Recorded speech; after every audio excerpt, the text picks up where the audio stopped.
자, 지금 대한민국 홍수 때문에 난리가 났습니다. 시청자분들 이제 모두 안전하게 계실 수 있기를 바라보면서 오늘 영상 시작해 보도록 하겠습니다. 무섭네요, 홍수 정말. 자, 일단 미국 증시 먼저 보도록 하겠는데요. 선물 시장에서 기분 좋게 상승으로 시작을 했었으나 장이 시작되고 나서 쭉 밀리고 있는 모습이 보여지고 있습니다. 그러면서 지금은 와리가리를 때리면서 혼조세를 보여주고 있는 모습. 자, 이런 식으로 가게 된다면은 좀 하락으로 마무리를 하게 되지 않을까 싶은데요. 그러면은 어제 이제 겨우겨우 용 쓰면서 상승했었던 비트코인, 이게 좀 좋지 않은 소식이 되지 않을까 싶습니다. 비트코인 24,000달러대를 육박했었다가 지금은 그 아래로 내려온 모습이고요. 이더리움 역시 18,000달러가 아니라 1,800달러 살짝 찍었었다가 지금은 1,768달러까지 내려오고 있는 상황입니다. 상승을 해주면서 기분 좋은 모습을 보여주긴 했었으나 이전 고점인 24,600달러 선까지는 가지 못했기 때문에 그 위까지 하루빨리 상승해서 안착해줄 수 있기를 바라보면서 오늘 영상 시작해 보도록 하겠습니다.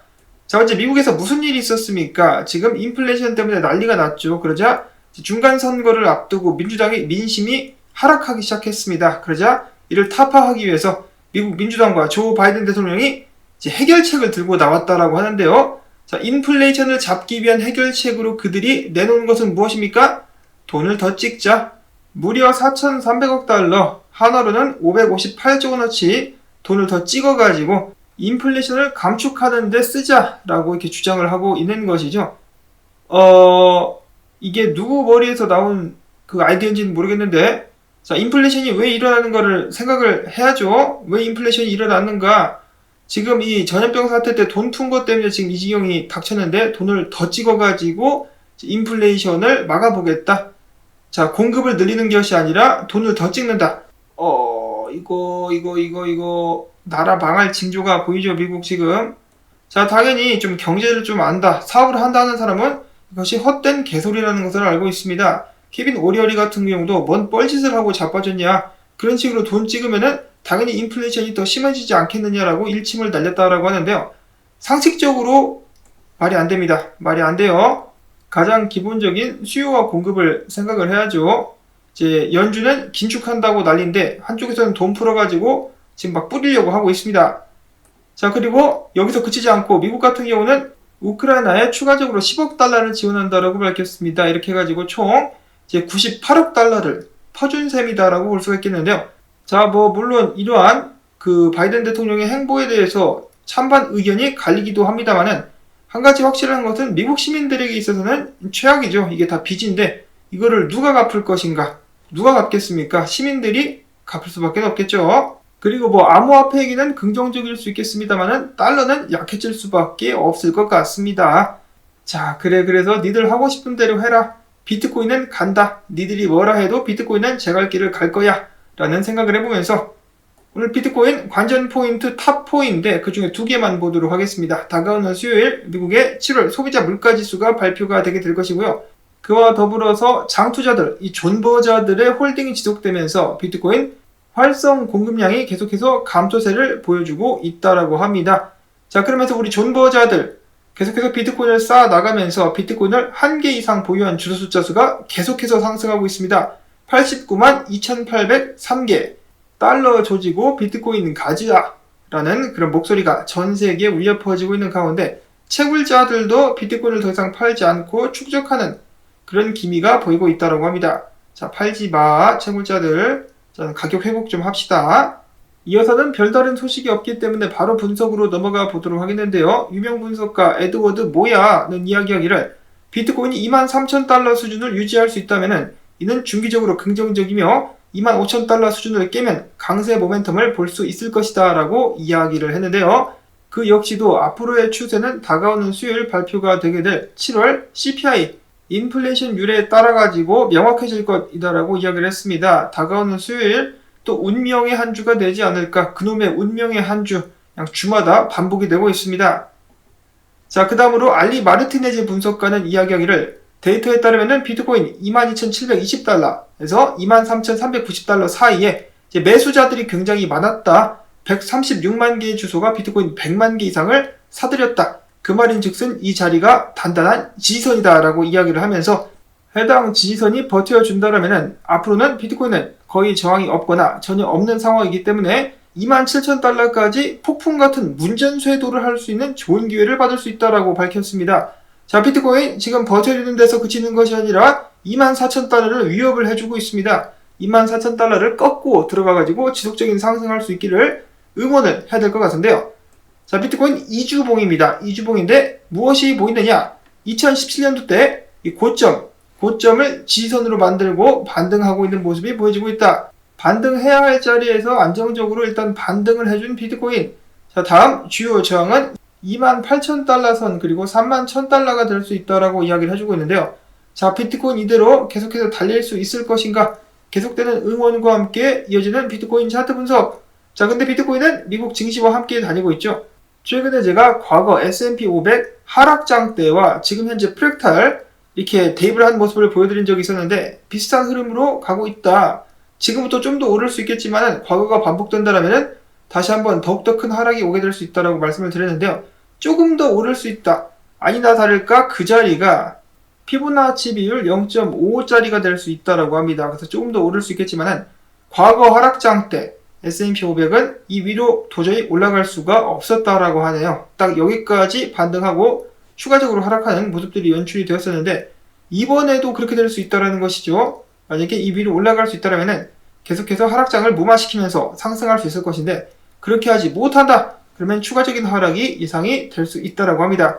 자, 그러면 비트코인도 함께 떨어질 수밖에 없다는 것이기 때문에 S&P 500 계속해서 주의하시면서 살펴봐야 될 것 같고 특히 이번 주 수요일에 어떻게 움직이느냐 그것이 이제 중요하게 작용하지 않을까 라고 생각을 당연히 또 해봅니다. 자, 그와 동시에 비트코인 재미난 차트인데요. 뒤집어 놓은 차트입니다. 뒤집어 놓은 차트 보시면 지금 비트코인의 하락 추세가 지속적으로 이어지고 있다는 것을 어렵지 않게 한눈에 알아보실 수가 있겠는데요. 그런 의미에서 이것은 불플래그가 아니라 베어 플래그다라고 보실 수가 있겠죠. 그래서 이 추세 하단까지 가게 된다면 그 자리가 딱 28,000달러입니다. 이거를 깨고 떨어질 수 있으면은 비트코인이 지속적으로 상승하는 것이고 여기서 반등을 해버린다. 그러면은 지속적인 하락이 이어질 수 있다라는 것이겠죠.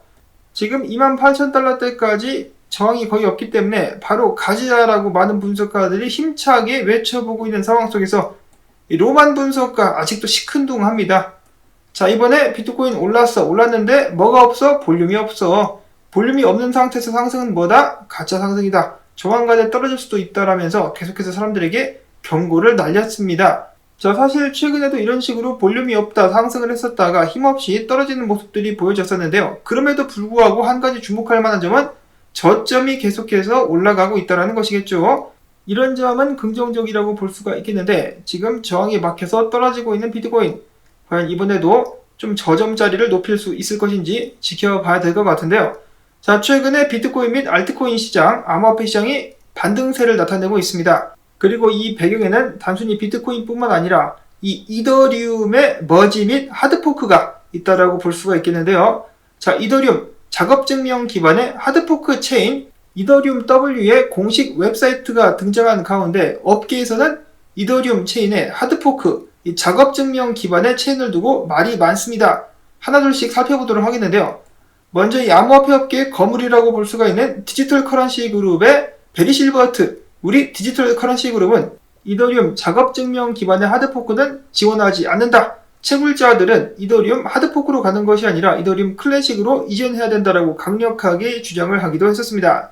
그 반면에 비트맥스 같은 경우는 벌써 새로운 상품이 나와가지고 돈을 벌 준비에 분주하다라고 하는데요. 제 체인이 분리가 되지도 않았는데 벌써부터 선물 계약 출시 계획을 발표했다라고 합니다. 이어서 또 다른 대형 거래소인 OKX 역시 이더리움 머지를 당연히 지원하는데 당연히 이더리움 W도 상장을 고려하고 있다. 상장하겠죠. 돈이 되는데 안 하겠습니까? 뭐 돈 벌려고 이 바닥 들어왔는데 당연히 상장할 것이고 다른 거래소들도 상장을 하게 되지 않을까 싶습니다. 이어서 중국계 암호화폐 채굴풀, 대형풀인 FT풀 같은 경우는 자, 근데 공산당이 조졌는데도 아직까지도 채굴을 하고 있네요. 자, 아무튼 얘네들 같은 경우는 이야기하기를 우리는 이더리움 작업증명이 끝났다라는 것을 알고 있다. 지분증명 시대로 넘어가게 될 것이다. 이런 식으로 발언을 했다라고 하는데요. 자, 그 말인 즉슨 채굴자들이 이더리움 클래식으로 넘어가게 될 것인지 계속해서 지켜보도록 하겠고, 체인링크 같은 경우는 우리는 이더리움 작업 증명인 이더리움 W를 지원하지 않을 것이다 라고 강력하게 못을 박았다라고 합니다. 체인링크는 지분 증명만 지지할 것. 그 다음에 아전트 월렛이라는 지갑이 있다라고 하는데 마찬가지로 이더리움 포크를 지원하지 않을 것이다 라고 이야기를 했었고, 근데 지원 안 해도 에어드랍은 줘야지. 자, 아무튼 이더리움 하드포크가 새롭게 나오게 되면서 코인이 탄생을 하게 된다. 자, 그러면은 이제 어느 정도 시총을 가질 수 있겠느냐, 가격이 어느 정도 되겠느냐에 대해서 이 크립토 인플루언서인 알리스테어 밀레라는 사람은 이제 아무래도 이더리움 지분 증명의 최대 9% 가치를 지니게 되면서 XRP 시가총액과 비슷해지지 않겠느냐라고 예측을 했다라고 합니다. 자, XRP가 그래도 상위권에 아직까지 위치를 하고 있는데 그 정도까지 인기를 끌 수 있을 것인가? 어쨌거나 확실한 것은 하드포크가 이루어지게 되면 꽁돈이 좀 생길 것이라는 것이겠죠. 이럴 줄 알았으면 이더리움 좀 많이 사놓을걸. 떨어졌을 때 말이죠. 다음으로는 최근 사업적으로다가 굉장히 잘 나가고 있는 매틱입니다. 폴리곤 산하 메타버스 개발사인 폴리곤 스튜디오가 대한민국의 클레이튼 기반 프로젝트인 보라와의 파트너십을 체결했다는 소식이 나왔었고요. 자, 뭐 때문에 파트너십을 체결했는지는 구체적인 사항은 밝혀지지 않았지만 메타버스 개발사라고 하니까 당연히 관련이 있겠죠. 자, 그 다음으로는 밴드 프로토콜입니다. 이런 식으로다가 최근에 저항을 지지로 뒤집는 모습이 보여지고 있었는데 얘네도 한 번씩 쏠 때 크게 쏘는 애들이기 때문에 지켜볼 가치가 있다라고 이야기를 하고 있습니다. 자, 밴드 프로토콜 가나요 한번? 최근 들어 알트코인들도 반등을 계속해서 해주고 있는 가운데 네브라스카는 군어 분석가는 이야기를 해주기를, 야, 이 솔라나 봐라, 이놈 봐라, 지금 하락형 삼각형 디센딩 트라이앵글 보여주고 있는데 깨지면은 숏을 때려주겠어 라고 이를 갈고 있는, 나를 갈고 있는 모습이 보여졌었고, 그 외에 기타 소식으로는 찜 로저스, 전 세계적으로 유명한 투자자인 찜 로저스 같은 경우는 암호화폐가 결제 수단으로서 가능하기는 하지만 화폐로서는 기능하기가 어려울 것이다. 왜냐? 국가들 때문이다 라고 이야기를 하는데요. 각 나라들과 정부는 통제와 독점을 원한다. 암호화폐에 대한 통제력을 잃지 않기 위해서 정부는 세금을 부과하든 불법화를 하든 뭔가 조치를 취할 것이다 라고 이야기를 했습니다. 그러면서 미국이 여전히 비트코인을 불법화할 가능성도 있다라고 이야기를 했는데, 지금 이 엘리자베스 워렌 같은 사람들이 개돼지들 위해서 영원히 군림하기 위해서 비트코인을 때려잡으려고 하는 모습들이 벌써부터 보여지고 있는데요. 그래서 찜 로저스가 한 가지 간과하고 있는 점 무엇입니까? 물론 알고 있겠지만은 이 국가들이 비트코인을 지지해버리면 어떻게 될까? 지금 개발도상 국가들이긴 하지만은 비트코인의 도입이 굉장히 빨라지고 있는 모습들이 보여지고 있습니다. 그렇기 때문에 국가 차원에서 비트코인을 지지하고 도입을 해버린다라면은 이 찜 로저스의 의견도 바뀌게 되지 않을까라는 기대감을 가져보고요. 참고로 이 찜 로저스의 와이프는 암호화폐에 투자를 했다라고 하네요. 다음으로 해서 미국 재무부가 해커들이 주로 사용하고 있는 토네이도 캐시의 사용을 금지를 시켰다라고 합니다. 그래서 만약에 여러분들이 미국에 거주하고 계시는데 토네이도 캐시를 사용을 했다? 그러면 형사처벌까지 받을 수 있다라고 하니까요. 조심하실 수 있기를 바라고, 미국의 대형 주식 거래 앱이죠. 로빈후드가 이번에 아박스와 스텔라 루멘을 상장했다라고 합니다. 계속해서 질풍노도와 같은 시기를 보내고 있는 비트코인, 앞으로도 계속해서 힘을 내줄 수 있기를 바라보면서 오늘 영상 도움되셨다면 토마토오빠 좀 살려주자, 광고 영상 봐주기, 한 편만이라도 마지막까지, 그리고 좋아요 눌러주기 꼭 부탁을 여러분들께 다시 한번 전해드리면서 안녕히 계십시오.